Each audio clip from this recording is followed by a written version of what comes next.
Recording in progress. Assalamualaikum warahmatullahi wabarakatuh.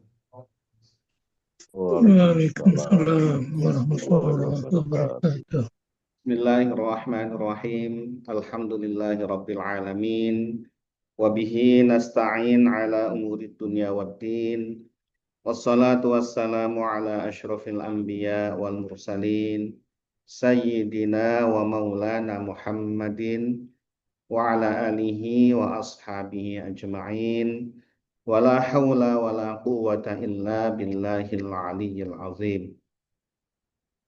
Subhanaka la ilma lana illa ma 'allamtana innaka antal alimul hakim. Allahumma anfa'na bima 'allamtana wa 'allimna ma yanfa'una wa zidna ilman nafi'a. Amin ya rabbal alamin. Bapak Ibu hadirin wal hadirat rahimakumullah. Alhamdulillah, puji syukur kita panjatkan kehadirat Allah Subhanahu wa taala atas segala karunia-Nya. Salawat dan salam semoga senantiasa terlimpahkan kepada junjungan kita Nabi besar Muhammad sallallahu alaihi wasallam, kepada keluarganya, sahabat-sahabatnya dan para pengikutnya yang senantiasa mengikuti sunnah-sunnahnya sampai hari kiamat. Semoga kita, keluarga kita, anak keturunan kita tergolong umatnya Nabi Muhammad sallallahu alaihi wasallam dan nantinya akan mendapatkan syafaatul uzmah fi yaumil qiyamah. Amin ya rabbal alamin. Bapak Ibu hadirin wal hadirat rahimakumullah. Alhamdulillah, malam hari ini kita diperkenankan oleh Allah Subhanahu wa taala untuk memulai kembali kajian, melanjutkan kajian kitab Riyadhus Shalihin yang insyaallah dilaksanakan secara rutin hari Ahad ba'da maghrib. Setelah mungkin beberapa pekan kita libur, ya, alhamdulillah kami mendapatkan anugerah dari Allah Subhanahu wa taala bisa melaksanakan ibadah haji sekaligus melaksanakan tugas negara. Alhamdulillah tugas bisa dilaksanakan dengan baik, lancar, tidak ada kekurangan, dan kemudian insya Allah mudah-mudahan ya kita berdoa kepada Allah agar haji kita haji yang mabrur. Amin ya rabbal alamin. Juga saya doakan kepada hadirin wal hadirat semuanya, insya Allah jamaah kajian Al-Quran perkata, insya Allah juga saya doakan ketika di tempat-tempat yang mustajab, di waktu yang mustajab, insya Allah. Semoga kita semuanya diberikan anugerah oleh Allah Subhanahu wa taala untuk bisa memenuhi undangan Allah Subhanahu wa taala, hadir secara ruh dan jasad kita di tanah suci, di Mekah dan di Madinah, bisa melaksanakan ibadah haji ataupun umroh, bisa ziarah ke makamnya Nabi Muhammad sallallahu alaihi wasallam. Insyaallah amin ya rabbal alamin. Bapak Ibu hadirin wal hadirat rahimakumullah. Pada malam hari ini insyaallah kita akan melanjutkan yaitu mengkaji hadis yang ke 215 insyaallah. Masih pada bab tentang larangan berbuat zalim.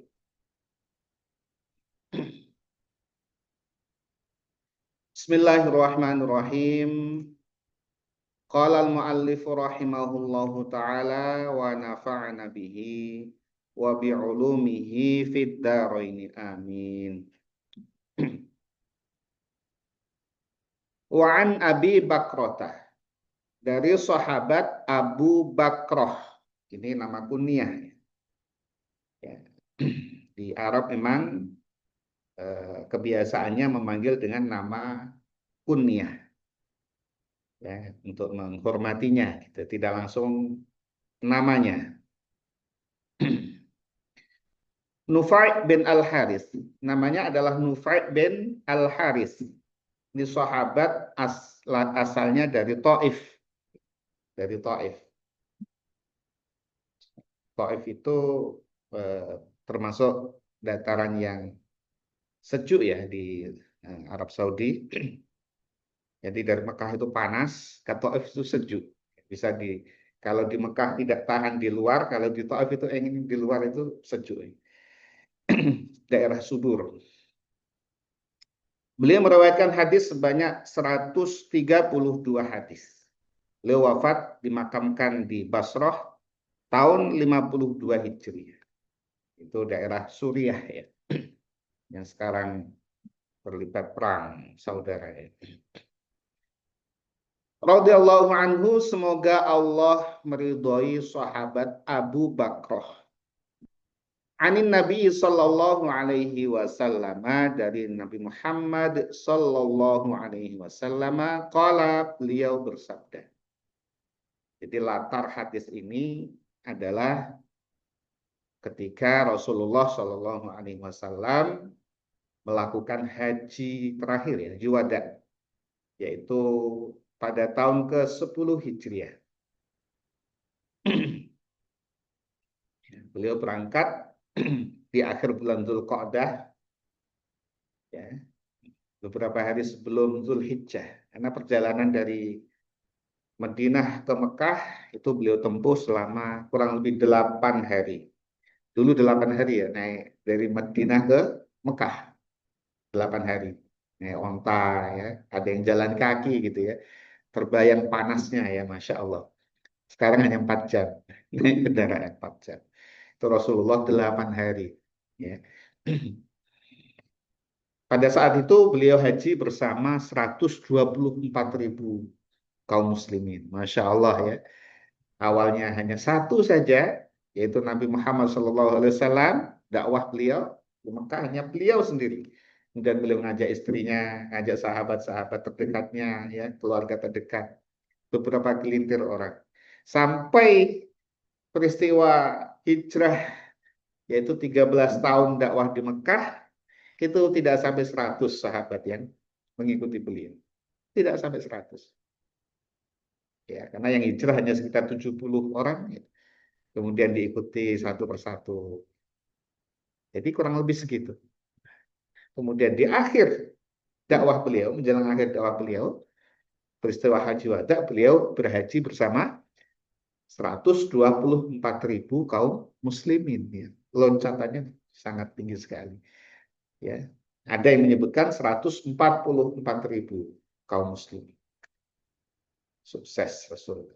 Dan sampai sekarang umatnya Masya Allah. Ya.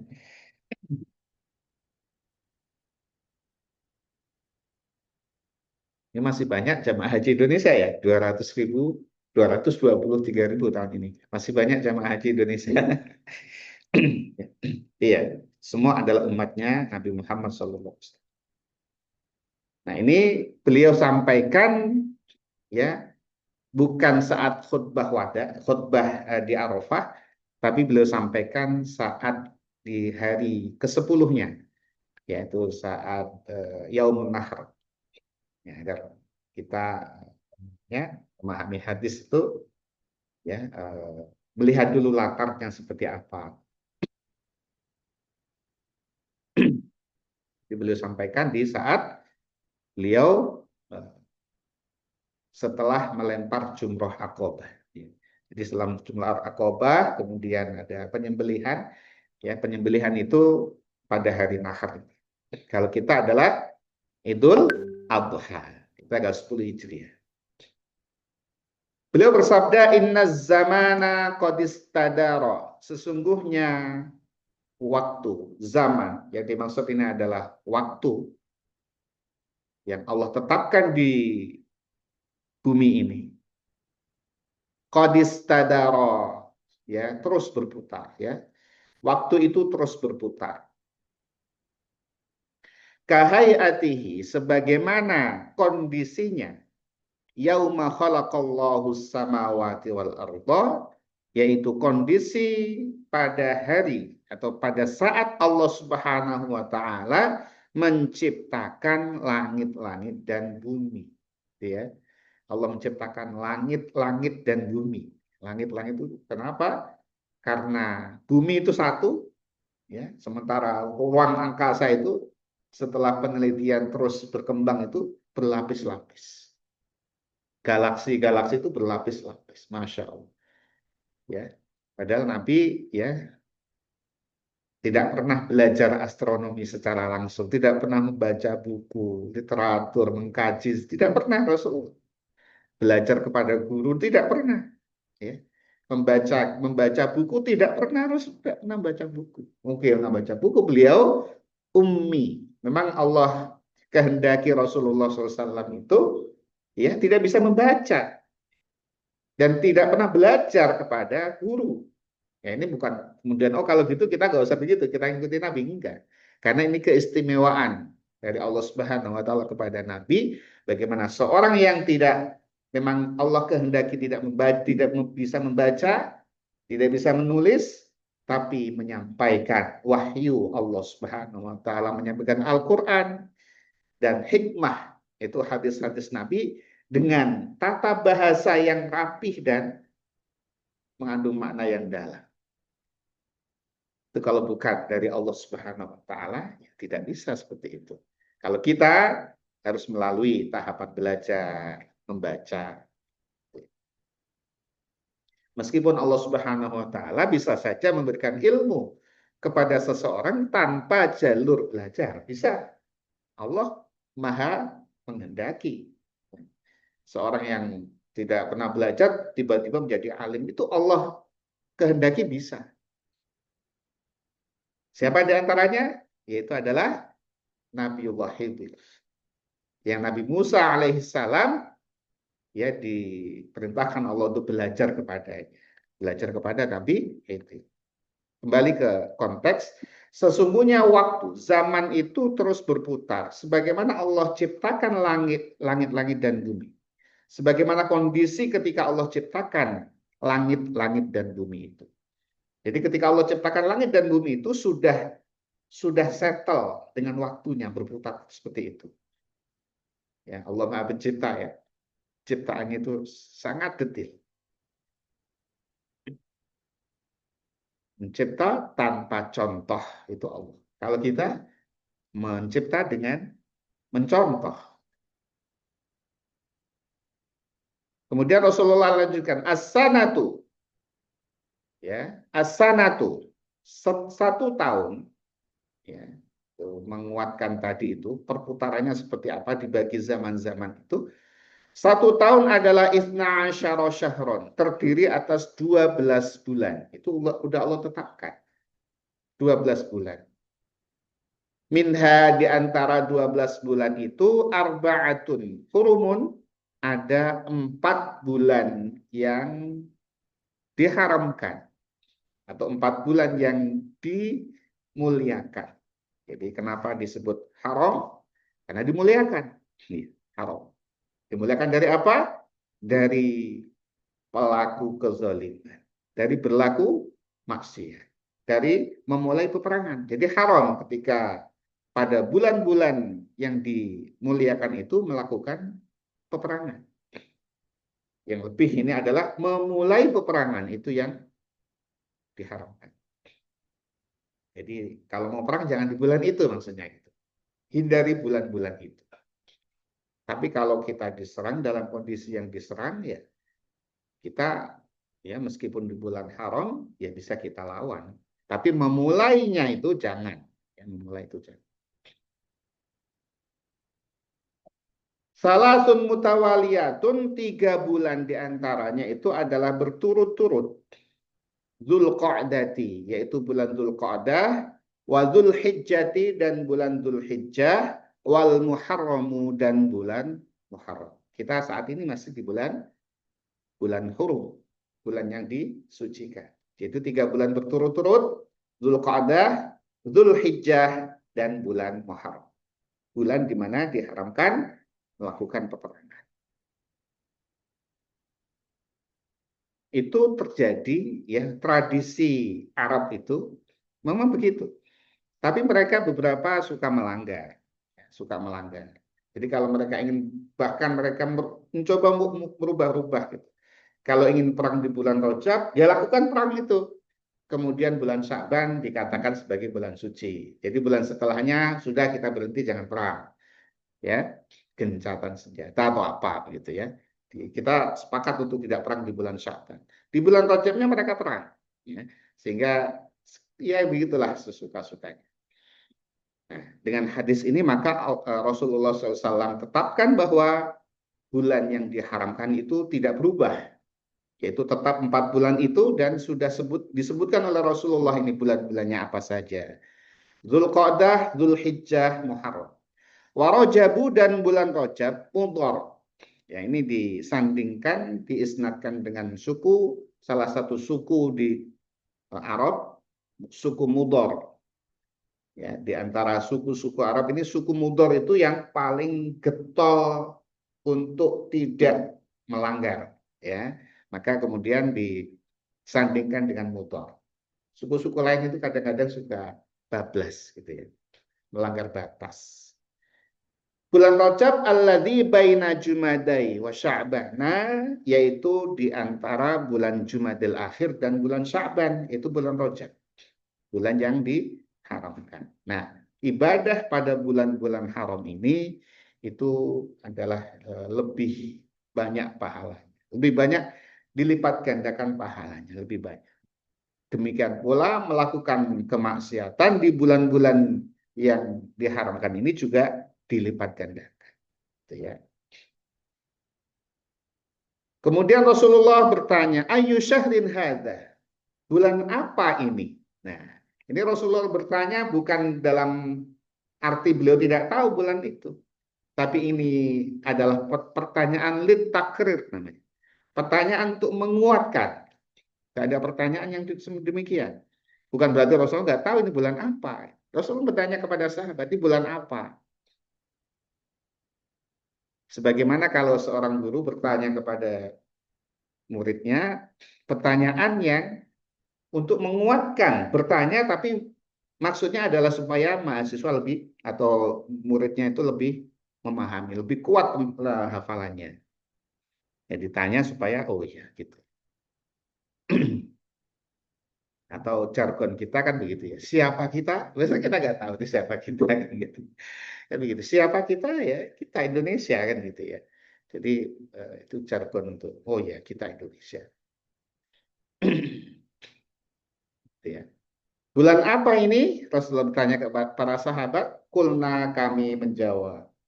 Allahu wa rasuluhu a'lam.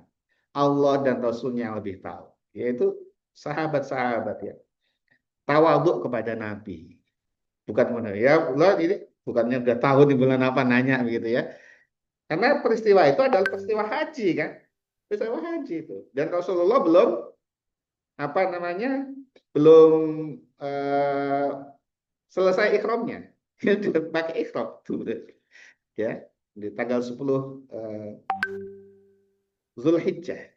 Karena kalau melepas ikhram itu harus sudah minimal ya setelah setelah wukuf Arafah, kemudian Muzdalifah, kemudian ke Mina untuk lempar jumrah akobah. Itu minimal itu. Nah, Rasulullah bertanya, bulan apa ini? Kulna, kami menjawab, Allah dan Rasulnya lebih tahu. Maksudnya adalah fasakata, maksudnya supaya ini jangan-jangan Rasulullah mau merubah nama gitu ya, sehingga menyerahkan kepada Rasulullah. Ya, kalaulah Rasulullah ingin berubah namanya. Kalau berubah namanya ya sami'na wa ata'na kan gitu ya. Fasakata, maka Rasulullah diam. Hatta zannana, sampai kami menyangka, kami mengira annahu, sesungguhnya Rasulullah SAW sayusamihi, akan memberikan nama kepada bulan yang beliau tanya tadi, biwairismihi, dengan nama selainnya itu.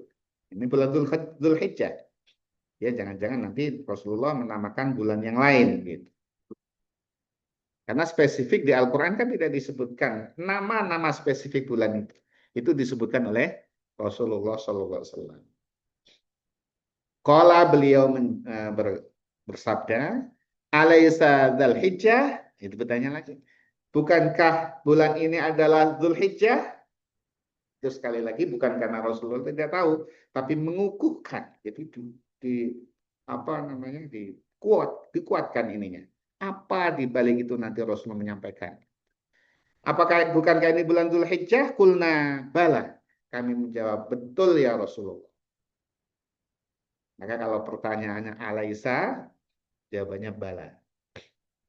Kalau jawaban positif. Betul ya Rasulullah. Seperti ayat alastu birabbikum qalu bala syahidin. Jawaban itu bala itu adalah untuk menjawab alaisa tadi. Benar ya Rasulullah? Qala beliau bersabda, bertanya lagi. Fa ayyu baladin hadza? Ya, ini negeri apa ini gitu ya. Dan Rasulullah tahu ini kan di tanah haram itu. Mekah itu ya. Kulna kami berjawab Allah wa rasuluhu a'lam. Allah dan Rasulnya lebih tahu. Ini tawaduknya para sahabat ya, tidak langsung menjawab. Barangkali Rasulullah ingin mengganti nama yang dengan nama yang lain, dengan nama yang lain. Fasakata kemudian maka Rasulullah diam sejenak. Hatta zannana sehingga kami mengira bahwa annahu sesungguhnya Nabi Muhammad Shallallahu Alaihi Wasallam sayusamihi akan memberikan nama kepada negeri ini tadi itu bihoirismihi dengan nama selainnya. Ya, itu didengarkan saja oleh sahabat. Didengarkan apa? Qala kemudian beliau melanjutkan. Alaisal baladah. Ini al-baladah ini yang dimaksud adalah ini apakah tanah haram? Kulna kami menjawab. Bala. Betul ya Rasulullah. Ini tanah haram. Yang di Mekah ya. Qala beliau bertanya lagi. Fa'ayu yaumin hadza? Hari apa ini? Ditanya lagi. Hari apa ini? Ini cara Nabi mendidik sahabat. Jadi kalau kita menanya ke anak-anak itu supaya dia hafalannya kuat, pemahamannya kuat itu coba ditanya-tanya gitu. Kulna kami menjawab Allah wa rasuluhu a'lam. Allah dan Rasulnya lebih tahu.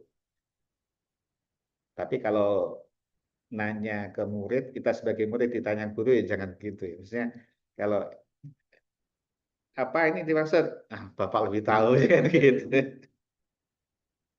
Ini betul-betul ketundukan sahabat Nabi kepada Rasulullah SAW. Sangat hormat kepada beliau.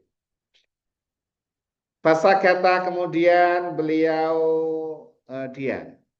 Hatta zonnana sehingga kami mengira annahu sesungguhnya Nabi Muhammad Shallallahu Alaihi Wasallam sayusamihi akan memberikan nama kepada apa itu tadi harinya itu hari yang ditanya tadi hari ini hari apa biwairismihi dengan nama selainnya ini hari nahar.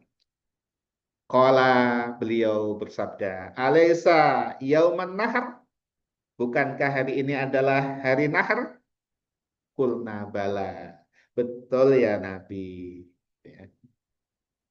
Kemudian beliau menyampaikan ininya, ya, isinya ya.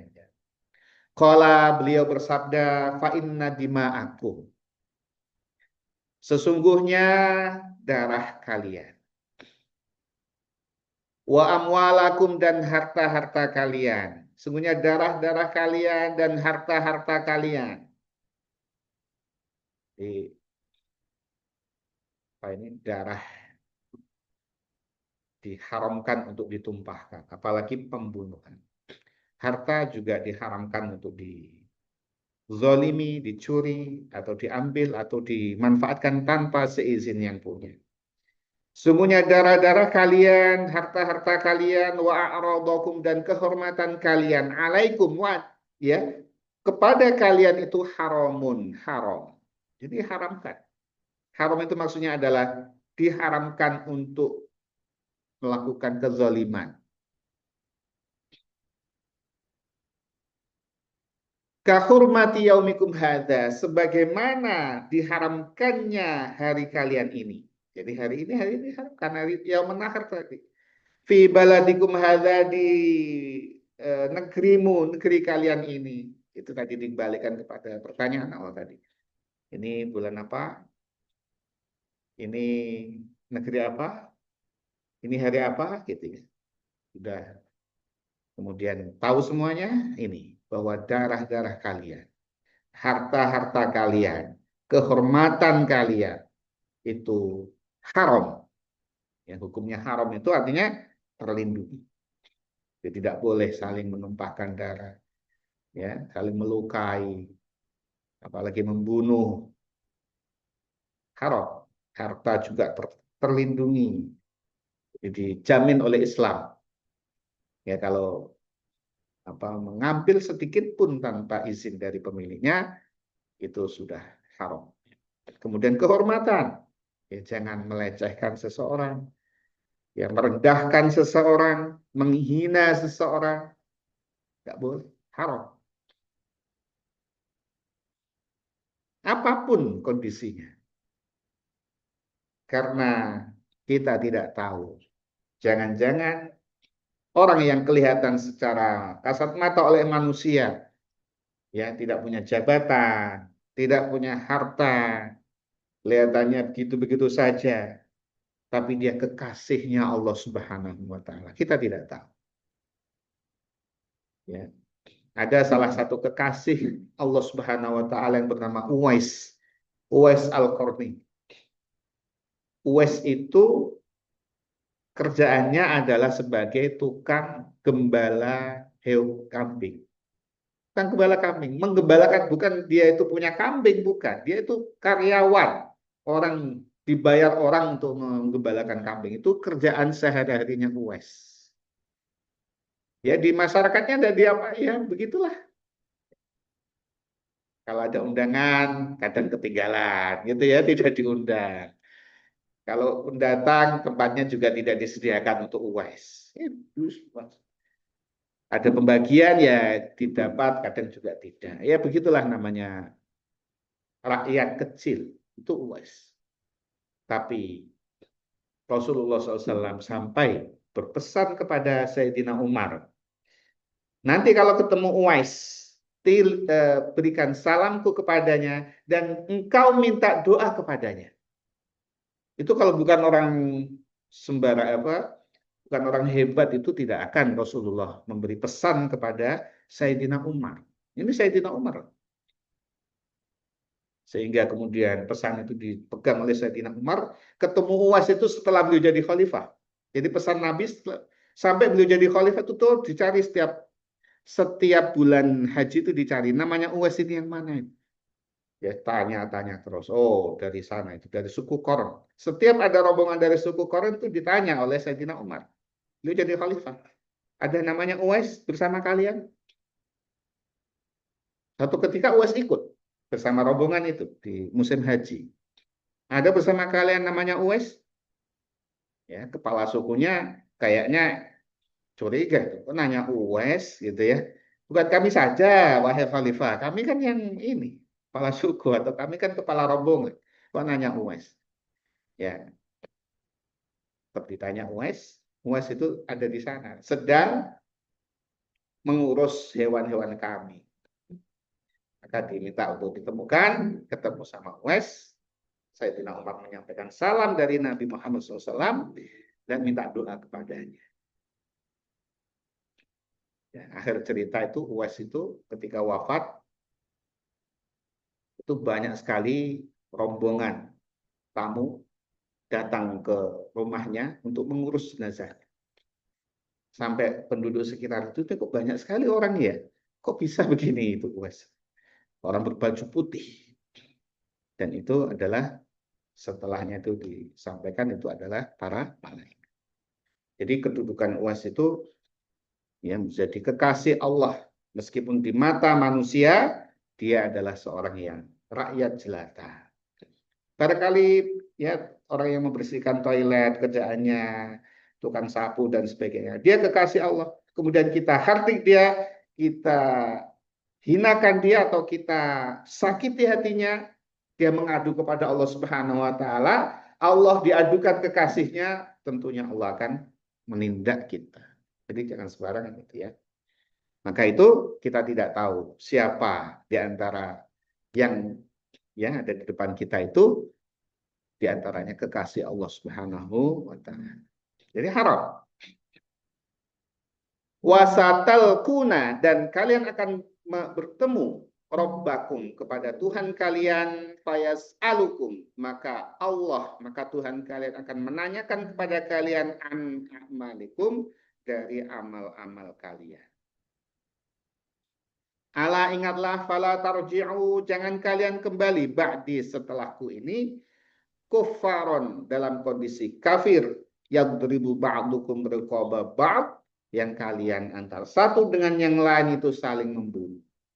Itu sudah ditebak oleh Nabi. Nanti kalian bisa saling membunuh. Ya. Ala ingatlah, liyuballigh, supaya menyampaikan asyahidu, yaitu orang yang hadir di sini, al-ghaibat, pada yang tidak hadir, yaitu pesan Nabi. Ini memberikan hikmah kepada kita agar terus menyampaikan kebaikan kepada yang lainnya. Kalau kita dapat hikmah, kita sampaikan kepada yang lain. Dakwah, ya, menyampaikan tahu dan tahu sampaikan kepada yang lain. Karena itu akan terus menjadi jariyah.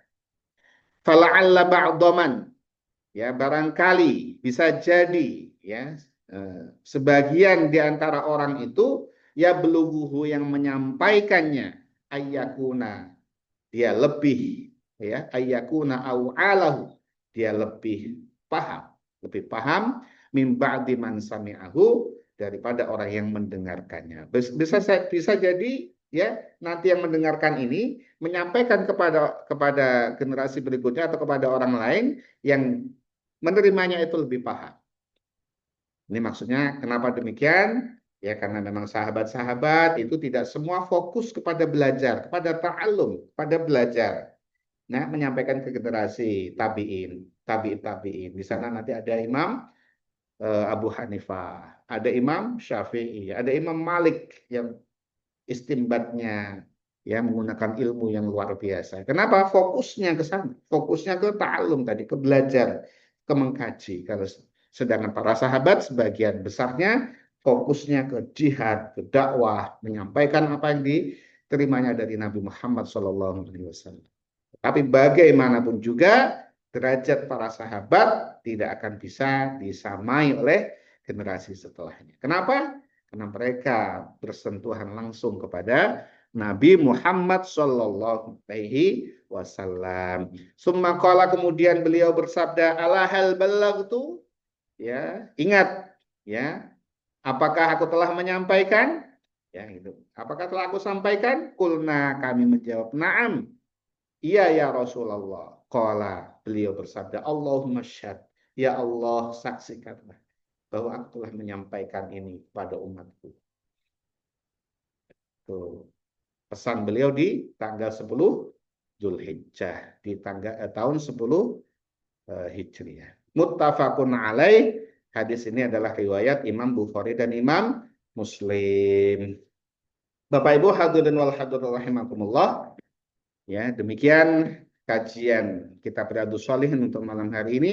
Semoga Allah Subhanahu wa taala senantiasa mengaruniakan kepada kita keselamatan, kesehatan, ilmu yang bermanfaat fid din wad dunya wal akhirah. Amin ya rabbal alamin. Mari kita tutup kajian kita dengan membaca doa kafaratul majelis. Bismillahirrahmanirrahim.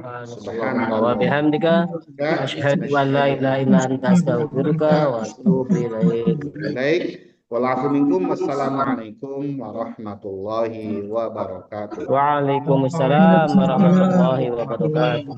Terima Terima kasih Bapak Ibu.